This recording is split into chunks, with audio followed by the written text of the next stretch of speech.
Hello, everyone. Welcome to Lemonade Talks. I am your host, Chelsea Cook, and I am the author of Lemonade, Making the Most of What You Have. I am so excited because today in the studio, I have with me my friend, Mr. Ryan Kilgore.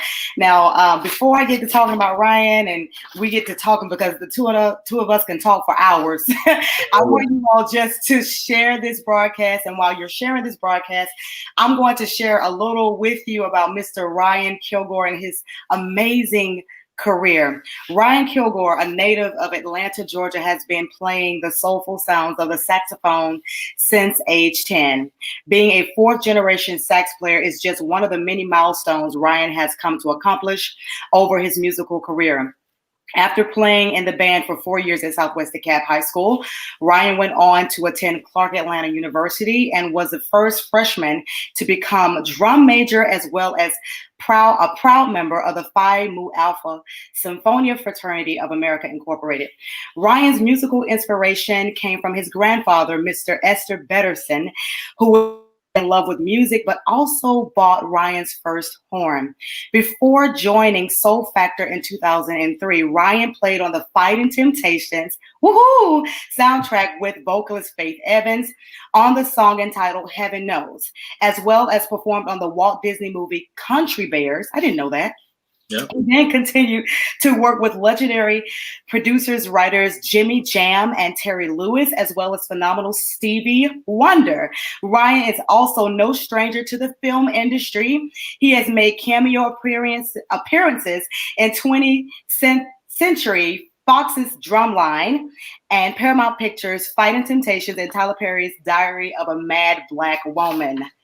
Wow, Ryan, I'm reading stuff in your bio, and I'm like, I didn't realize you did all of that. Yeah. Oh yeah. You know. I'm a humble guy, but it definitely that musical journey will take you so many places, man. It's like when you hear it back, you're like, wow, like the saxophone did that. Like, man, that's amazing. Wow. Yes, absolutely. I feel the same way, like with Orff, with the xylophones. Like xylophones did that. Yep. Opens up so many different doors. So Ryan, let's talk about just you and how you got into this business in the first place. Wow. Well, I think the music part came from growing up in a musical family, being in the church. That was the closest I could get to music itself, usually, was being in the church. I had uncles that played drums. So, of course, your nephew's always sitting near wherever my uncle was, type of thing. And one of my uncles, actually, I had about 3 uncles that played drums during that time frame. And my dad's a piano player. My mom sang in the choir. So music, my whole family was just on both sides of my family. Even my stepfather as well, his side of the family. Like it was just music everywhere, right? And so my mom's brother, Brantley, he went off to the Army. He graduated from high school, went off to the Army. And this was back when in church, you was doing something if you had a drum set. Right. Like this is the transition from the deacon board playing the bass drum with the washboard and the free cymbals, you know what I mean? Like it was that transition to having a drum set at your church, and you're like, oh, okay, they starting to create a band type of vibe, But they got it right. I would say maybe a year into my uncle, year before he graduated from high school, somewhere in there. And so now, when you go to church like that during that time frame, you had Sunday morning, you had Sunday school, you had Sunday morning, and then you had Sunday night. Yeah. So Sunday night was a little bit more lax than, the Sunday morning. So a couple Sunday nights went once the transition of my uncle leaving for the Army. No one would be there to play drums at night. So of course I'm like hanging with my grandma, and I'm like going to the church. And then one day I was just like, it took me a couple Sundays to build up courage to even go and sit on the drums, because you're basically saying to the church, you're saying to everybody, I'm getting ready to take this mantle of being a drummer for the church, kind of vibe. Yeah. And, but I didn't have a pair of sticks, so I ended up having to go get some hanger with the cardboard on it, and I broke it in half. Not the cardboard. I broke it in half, and then those are my drumsticks. Make the most of what you have, right? Make the most of what you have. And then the next week, the the choir director actually bought me a pair of sticks and gifted me a pair of sticks. So that really was my first instrument, my first experience with music, and someone, keep planting that seed to say, see where this can take you. And so I did that, for a few years and played it, and then started playing for the Sunshine Band and, little different things like that. I forgot about some of this stuff actually. So this is great for me to even hear myself reminisce. And, but it was time to get in the band in school. And we know in the elementary, 5th, 6th grade, they kind of start promoting it to you. And so they had this situation where I had already had uncles and cousins that played saxophone. And so I was like, okay, I'm playing drums, but I also got uncles that play drums. So what could I play that could potentially put me maybe in the horn section, the rhythm section, like to not have to wait my turn, because that would be the issue, is I want to play with y'all, like not after you, you know what I mean? And so my mom was like, why don't you learn how to play, something else? So I was like, okay, well, maybe I should try trumpet, and then so we had to go and fill in our list, our top 3 instruments that we would be willing to play. And so I put my name on the list, trumpets, but I was way down at the bottom. And then all the girls was playing flute and clarinet. So I said, no, I ain't gonna be the only guy. The trombone was too, I was like, I don't know if I can get the 7th position. You know what I mean? The tuba was way too big to be taken to the crib. Okay, because mom was like, yo, you gotta take this home every day. So think about, and I was a little scrawny little thing. So I was like, So saxophone ended up being the thing that like, well, okay, well, that's the safest thing for me to get. Cause at least I got a cousin, I got uncles that play, like I can lean on them a little bit. And it just kind of went from there. Within 4 years of me playing the saxophone, I was planning my first wedding. And I got discovered at my junior high school, Chapel Hill Middle School, Chapel Hill Junior High School. And as I was transitioning to go to Southwest DeKalb, a group that was a student-led group they had created called Illusions. And couple of the members were graduating, so they were looking to replace, a sax player. And they heard me play at the festival and basically came and recruited me. And I didn't really know. I was saying yes, but I didn't really know what I was saying yes to. And next thing you know, they were like, hey, we got a wedding coming up. It'll be your first wedding, and it's paying $100. I'm like, that's for everybody? $100 for everybody? Or $100 for me? Right. Like, no, everybody gets $100. Nice. Pretty good. So how often are we doing this? And that lasted throughout high school. And so during the summers, I had weddings and stuff. We have at least 5 or 6, 7 weddings during the summer. And it really taught me self-sufficiency. It put me in a position to really see that my gift was more than just a hobby. It really could be something that I try to pursue as that was the bug right there. I played You Are So Beautiful as she came down the aisle, and I'm like, wow, for $100, and so that's how I got into the business.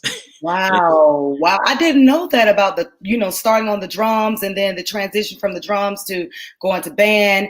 And you had different choices, and I would have thought that everybody wanted to play the saxophone, because I remember when my dad was trying out for the band, and he was telling the band director, he said, I want to play that instrument that goes down like this and comes back up like that.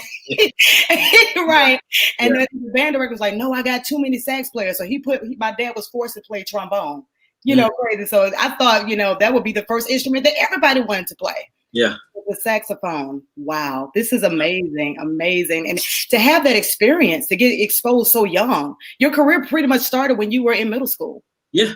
Yeah, literally. And, it's amazing. So now I'm 25, 26 years into my business, into my career, and I still have a long way to go. I still have so much more to do, which is beautiful. But now I feel so much more wiser when I've gone back to really think about and analyze what I actually did and accomplished. You're like, wow, like this was all done distracted, no direction, not even really trying. This was just you just being happy about playing the saxophone, and you're like, okay, so now if I do another 25 years, what if I do that intentionally, undistracted, you know what I mean? Really focused on what my gift can really, how it can make room for me, not just being satisfied that it can make room for me, but now strategically doing things with it, You know what I mean? So it's amazing, and I love that about my story because I get a chance to promote that to younger students and younger artists.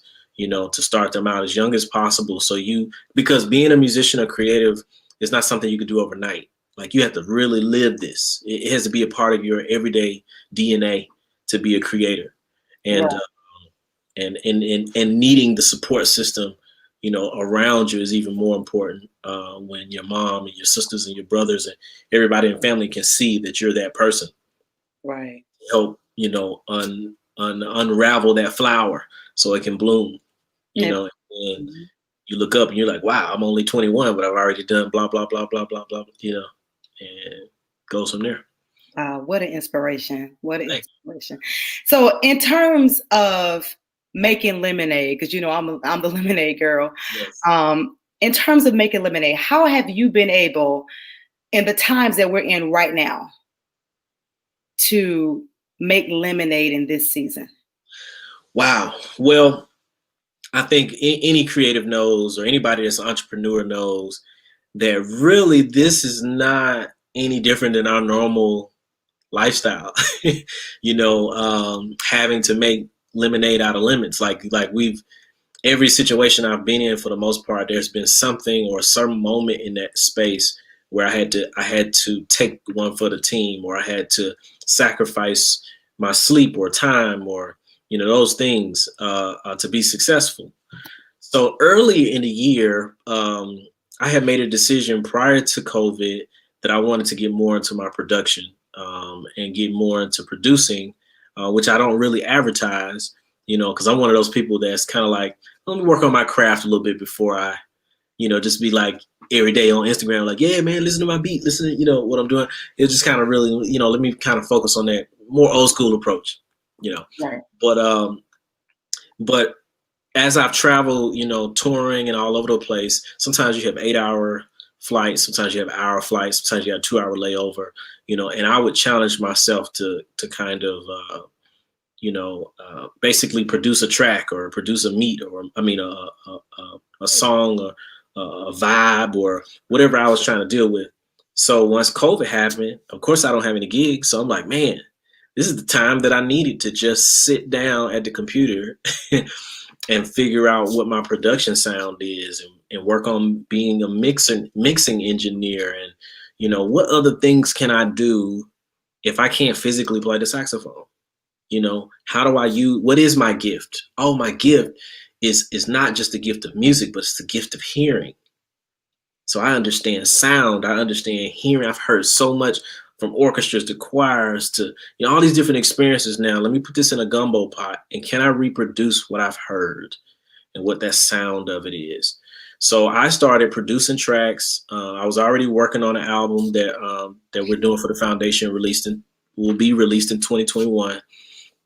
And so I had a lot to focus on musically, just to focus. And then so early in the year, I had decided to actually try to find me a little side hustle, because I wanted to build up, you know, getting new speakers, and, you know, getting a new interface, and, you know, making sure I had enough hard drive space, you know, and that stuff costs money. So I was like, I don't want to dip into my normal circumstance, you know, so let me find something that I can hustle with. And it was DoorDash.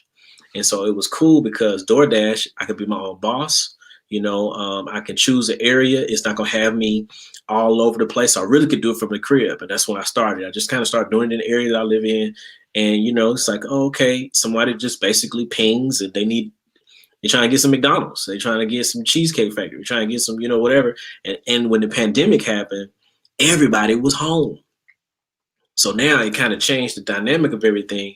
And you're like, oh, snap, people can't go out to the grocery store. They can't go out to eat. So, but that doesn't mean they don't want P.F. Chang's. It doesn't mean that they don't want, you know, these things. And it just kind of blew up. So I started using that as my opportunity to ride around and listen to my mix, get myself out the house.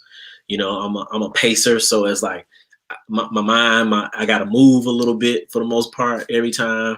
You know, so that just kind of really freed me up to listen to stuff, talk to other musicians, talk to other producers.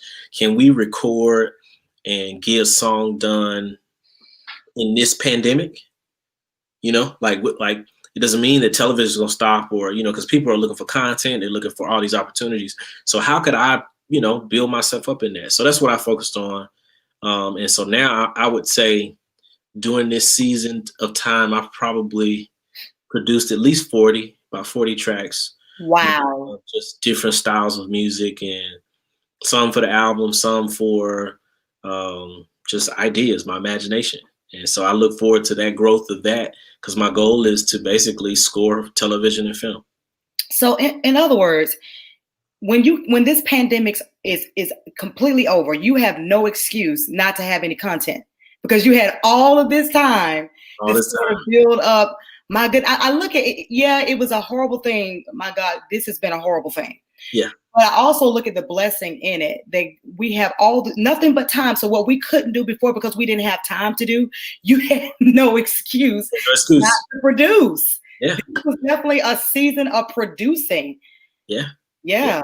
Absolutely. And so you really can. I'm proud of myself and even other people that I know that's been grinding like that, because you may not have released those projects or those things in 2020, but the story behind you being inspired by this season, being able to say, oh, I already know my album's coming out next year. I'm ahead of the album. It's the first time in my career, because usually I would be like on the road somewhere and couldn't really record, couldn't really, so it would take me, a longer period amount of time to get out an idea. And so now I'm like, no, I want to flip this. I want to spend all this time just kind of focusing, listening to the record, coming up with concepts, building on those things. So in 2021, I can release it whenever I want to. Man, ahead of it, and I can market and I can promote and I can build a storyline of what's going on, and then people will start to see the vision as a whole, because my music has always been visual. I just never had the resources to show people what it looks like. But both of my albums prior to, but with this album in particular, I think it's going to blow people's mind of the story and just what we're trying to accomplish as a foundation. Keep music alive, keep instruments going, keep musicians and stuff employed, keep us. We don't need to be the ones depressed in society. Like, real talk.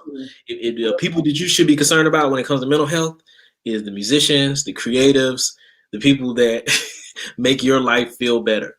My gosh. But I think that's something that how can I put it? That comes along with the territory, though. With people who are creative geniuses, they oftentimes battle with the mental illnesses. Yep.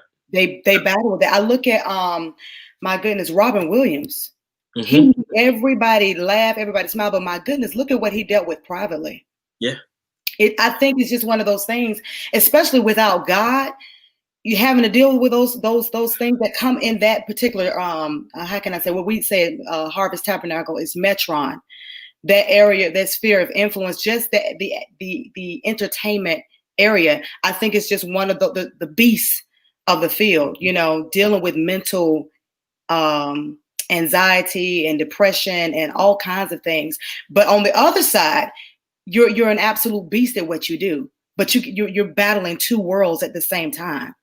Now I'm going in a totally different direction. How have you been able to manage the beast? Well, how would I say?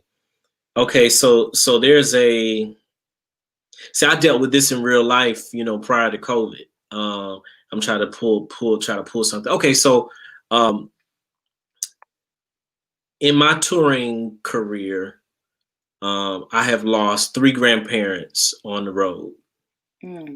And so I lost my grandmother in February of one year, and then that July I lost my grandfather on the same side in July, and so this was a 5-month span of time where I lost both of my grandparents on the same side of my family. Both times I had major performances.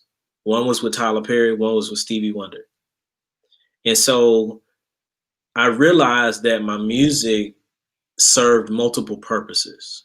As hard as jacked up as I was on the inside, the pain, the hurt, not knowing, I didn't know that I had just spoken to my grandmother that Monday. She passed on that Friday. And so to get the call at 6 o'clock in the morning on a Saturday morning and people are calling to check on you, but they don't realize they're giving you the news. It's like all kinds of things that are going on. And then I got 2 matinee shows tomorrow, just in a few hours. So how am I going to really focus on the show if my grandmother just died? Hugging my grandfather at the funeral of my grandmother, not knowing that was the last time I would see him. Next time I see him, he's at, and so then I had to leave. I was actually in Milwaukee when that happened at a festival, Summerfest, I believe. And so now I got to play in front of, 20, 30,000 people, And so what I realized was my music was God had given me this gift to use not only for people, but for myself. Wow. And so that's hard to do because it's like stepping outside of yourself.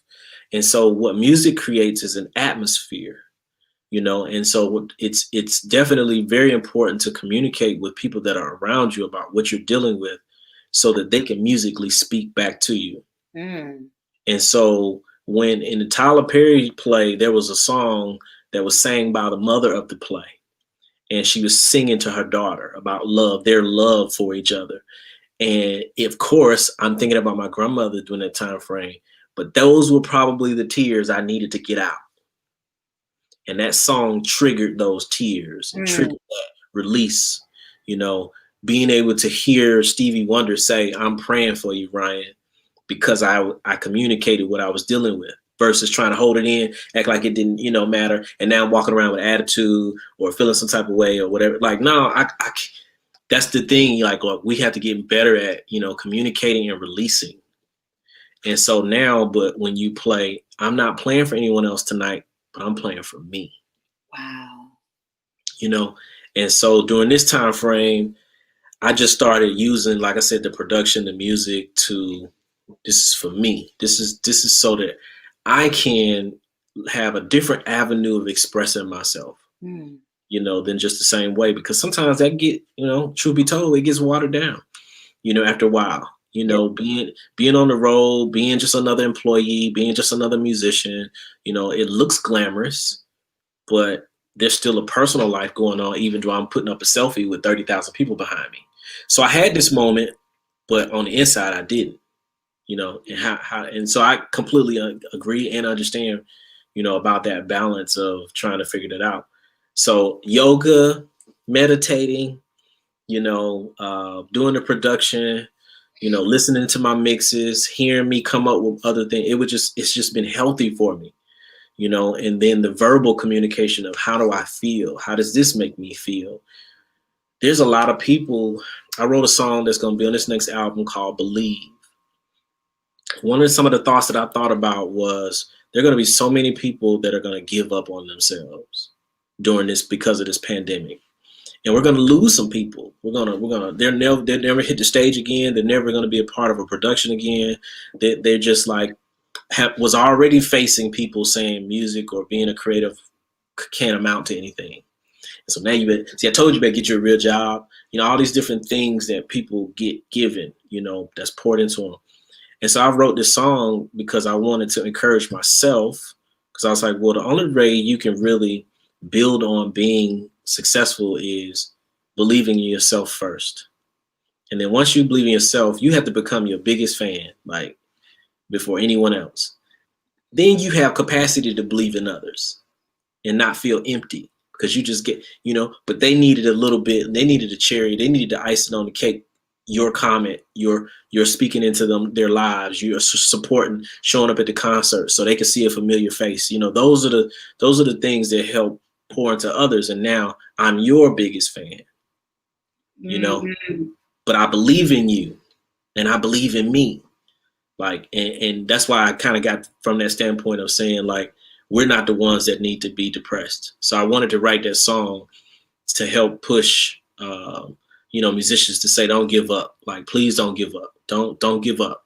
Like, I know things are changing and transitioning, but we are the tone setters for the atmosphere of this planet. Like, can't give up on that. So that's what I've been working on, is trying to build from that perspective. Wow. Amazing. I hear that you have a family, and you mentioned it a little bit earlier. Yes. Can you tell us a little bit more about the foundation, what the motivation was behind you starting the foundation? So it is officially known as the Ryan Kilgore Music Foundation.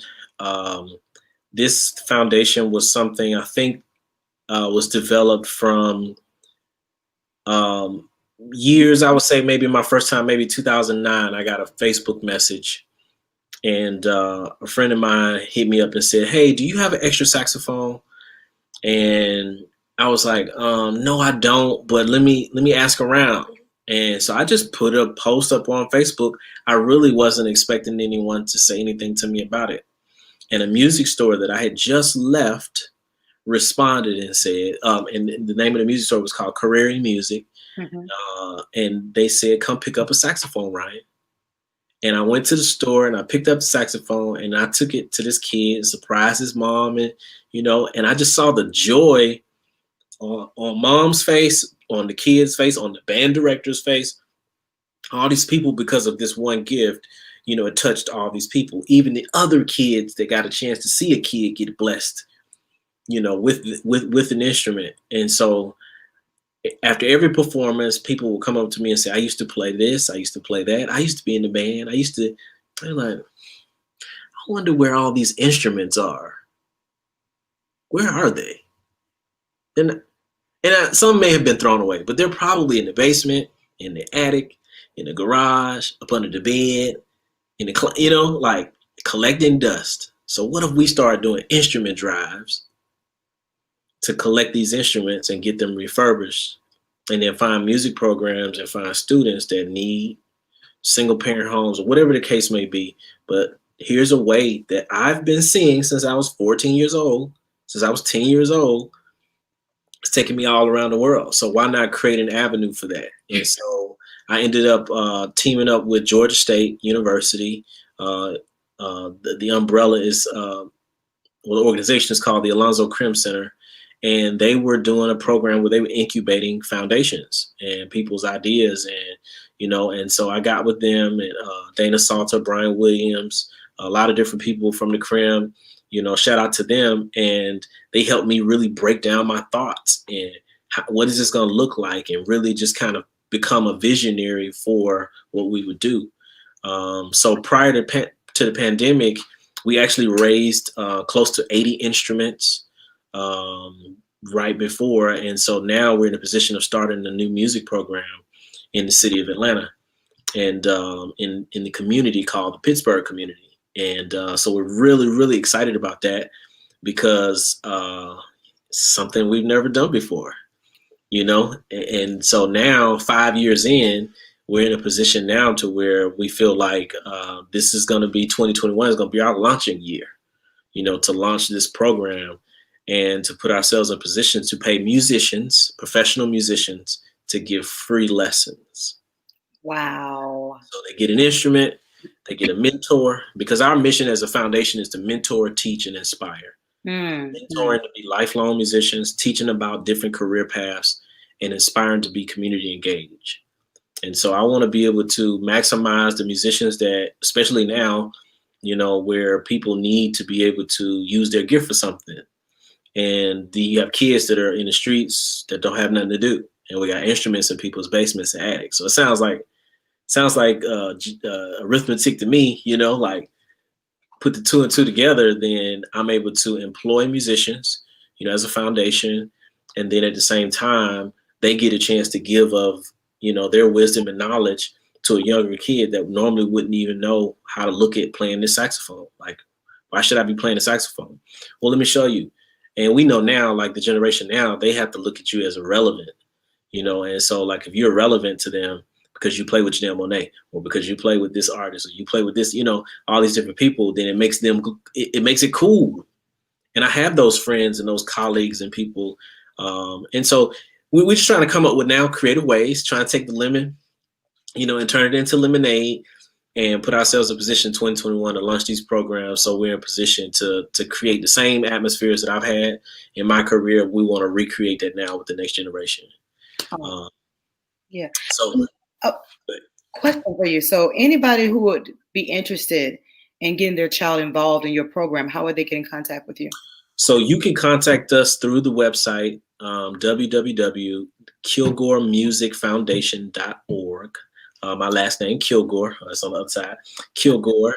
And yeah, just send us an email, or you can email at kilgoreassistant@gmail.com. Is another way as well to contact us, and just start telling us your story and what is this, what is the situation, and we just kind of go from there. And yeah, we'll take it from there. Awesome.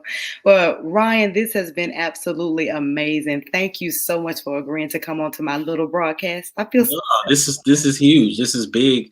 The cool thing is, our families know each other from church, and being able to see you grow from running into you from a professional standpoint, and connecting with the Orff ensemble. And I remember the first talent show that I saw them at. And you guys were playing Earth, Wind, and Fire, and all this kind of stuff. And I'm sitting back like, yo, like, what is this, Chelsea? Like, what you got going on? I didn't know it was like this. And all the way up to us being able to do the fundraising video campaign, a couple years ago, you guys making it to Chicago. And so that experience with you helped me to see you grow into, now we're talking about your book that you've released. And, and so that to me is amazing. So I'm honored to be here and be a part of the story. I think very highly of you. Musically, your talent, it shines like, oh man, it's amazing. You're amazing. I've gotten a chance to play with your brother on drums, you know what I mean? A few times. So we talk about you from that perspective as well. And he's amazing as well on the drums. So yes. So kudos to you. Salute to you. You know what I mean? Congratulations on everything. And anything, you already know. Anything, I'm definitely there. Family. Well, everyone, this has been amazing. Ryan Kilgore, everyone, thank you so much again. We're going to end our broadcast, and we'll see you later. Thank you, guys. All right, no problem.